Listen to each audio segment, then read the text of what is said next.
It's only a matter of time before evil rears its ugly head. Welcome to WatchMojo.com, and today we'll be counting down the top 10 anime villain reveals. Before we continue, make sure to like our page and share this video with your friends. For this list, we'll be looking at the moments where an anime's antagonist was revealed. 3000年か。まだあいつは生きてるんだろうな。この声は。メリオダスのやつは。Whether it's through their on-screen debut or by exposing their true affiliation later down the line, you can expect to see plenty of wrongdoing and spoilers with this one. Now you die.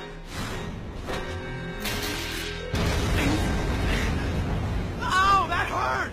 Number 10, Oda Nobunaga, Sengoku Basara, Samurai Kings. While we can hardly call this historically accurate, there's no denying that the Demon King's entrance is dramatic as hell. He's got me pinned with his damn gaze.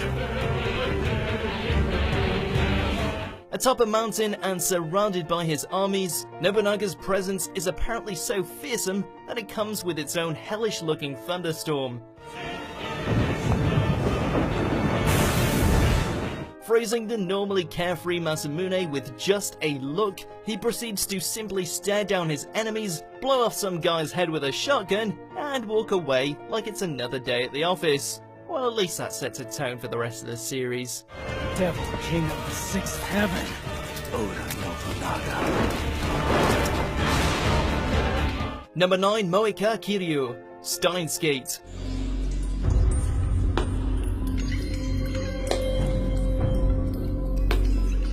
Hey, just because a beautiful woman is ominously quiet and prefers the company of her phone doesn't make her a villain.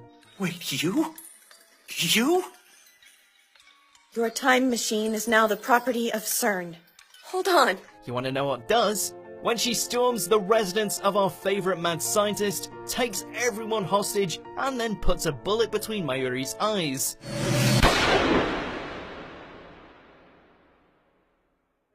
Yep, turns out this sleeper femme fatale is actually an agent of CERN, one who didn't hesitate to kill the most adorable member of the cast in cold blood. Why?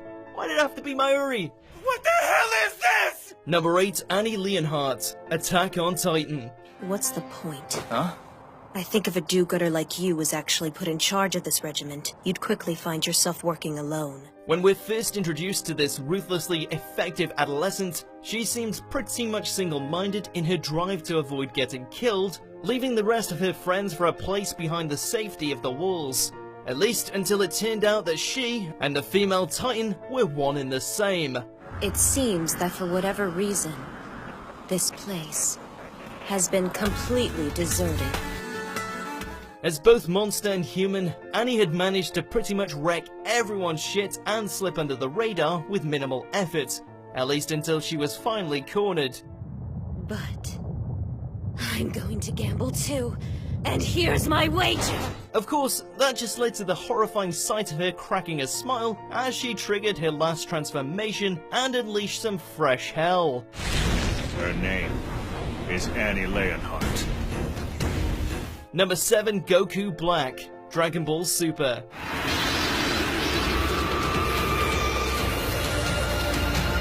Following on from movie tie-in villains such as Beerus and Golden Frieza, it was time for Super to deliver an original villain that the fans could rally behind.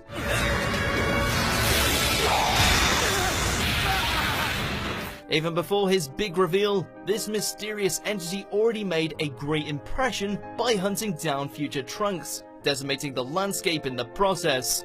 Imagine our surprise when the figure steps out from behind the smoke to reveal himself as a much more sinister version of Goku.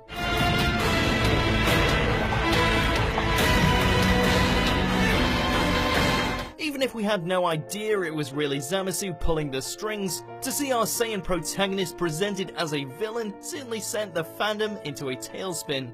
You've been running around making messes for too long, and now I'm going to choke the life from you. I can't wait to watch you die. Number 6, Marshall D. Teach, One Piece. I respected the way you treated them back there. You got nerves of steel, lady. Oda, you magnificent bastard. That place really does make a killer cherry pie. Who would have guessed that some random stranger giving a speech about the dreams of pirates would go on to become the one responsible for bringing a new age of terror to the seas? Before he was turning the world on its head and killing those he loved, Luffy's first encounter with the man who had become known as Blackbeard was almost civil. The era when pirates dream of treasure will come to an end? Yeah, right! What are you talking about? After all, he encouraged the Straw Hat Captain to never give up on his goals. Now that we know his true colors, it's easy to see just how much foreboding lies within Teach's debut. The dreams of pirates will never end! Number 5, Neferpito, Hunter x Hunter. This is one mean kitty cat thing. As one of the 3 royal guards in service to the king of the Chimera Ants, this one is nothing short of a monster, as seen when they managed to put a stop to a mini rebellion without even having to resort to violence. 面白そうな話をしてるね。才能がどうとか。僕も混ぜてよ。 When Ramut started getting just a tad too big for his britches, Pitto stepped in to quash his dreams, and in doing so, revealed that their Nen was on a whole different level. The Royal Guard's sheer presence is enough to make Ramut buckle and bend the knee. 決して覆ることのないあらかじめ決められた地。 Number 4, Schwarzwald, the Big O. All right, so what name do you go by? For the time being, you can call me Schwarzwald. Black Forest? Even a slick negotiator like Roger Smith needs a rival, and who better than a fellow Dominus? You're a corrupt dog on the city's leash! Hideously deformed, crazy as hell, yet determined in his mission to reveal the truth, Schwarzwald made one hell of an explosive introduction, warning Roger that he was going to expose the secrets of Paradigm City to the masses. Report this to your masters. You can tell them that they will never see their darling reporter in the city again.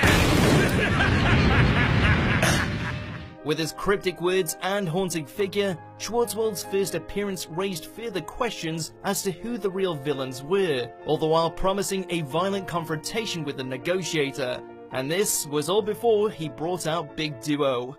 I'm glad you came to see me, you lapdog of this corrupt city! Number 3, Ryoko Asakura, the melancholy of Haruhi Suzumiya. Seeing her standing there caught me off guard, to say the least. Turns out a taste of reality can be lethal. That's why I'm going to kill you and see how Miss Suzumiya reacts.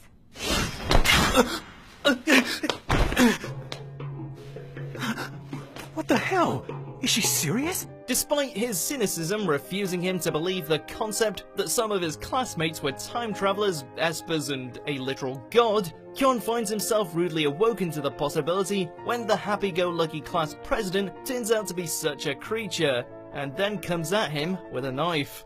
Because whether you care about it or not, I really do want you to die. From there, shit hits the fan, all of which culminates in Nagato and Asakura going toe-to-toe in the deadliest form of data mining you'll ever see. And it sucks to be Kyon. Well, at least in this moment. Number 2, Pillar Men, JoJo's Bizarre Adventure.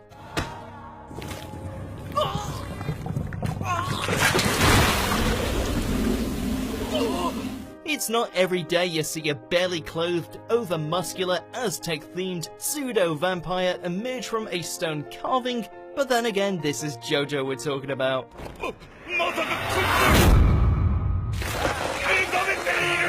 Despite taking vast countermeasures, the German forces haven't got a patch on the likes of Wamuu, who seconds after waking up proceeds to slaughter them all in what can only be described as death by conga line.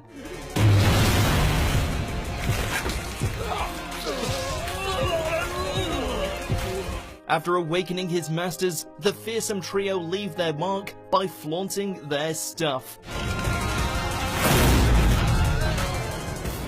Number 1, Sosuke Aizen, Bleach. You've become so thin. I'm sorry, Momo. I'm sorry my actions caused you so much pain. There was a time when this man was the villain's villain. Captain Aizen. Back before he could predict the outcome of the entire series, and well before he made the term OP start to look boring, Aizen was the shit. After all, he faked his own death only to make a dramatic return, and the first thing he did was stab his loyal lieutenant. And goodbye. All before proceeding to drop the mic on everyone else by revealing his true nature and showing off his styling new hairdo as he ascends to Hucamondo. From now on, I alone will stand at the top. Goodbye, Soul Reapers.